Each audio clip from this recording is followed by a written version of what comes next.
做法跑下夜晚啊，夜晚11點幾都好咧，都30。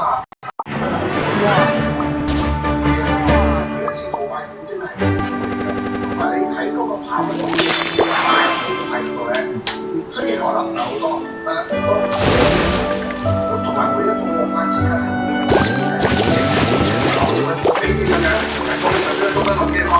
城市沙場。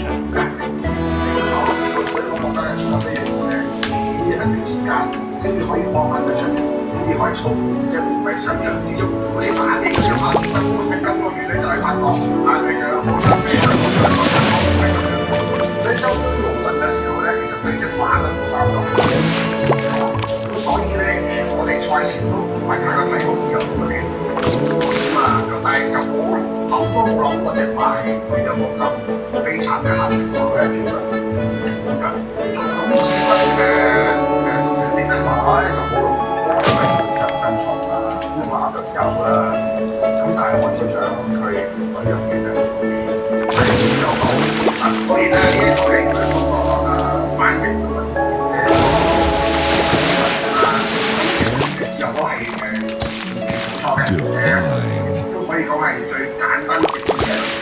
不過有時咧多唔少咧嚇，即係我哋都會所謂去留意一啲所謂嘅徵兆，或者係一啲叫做都有嘢講。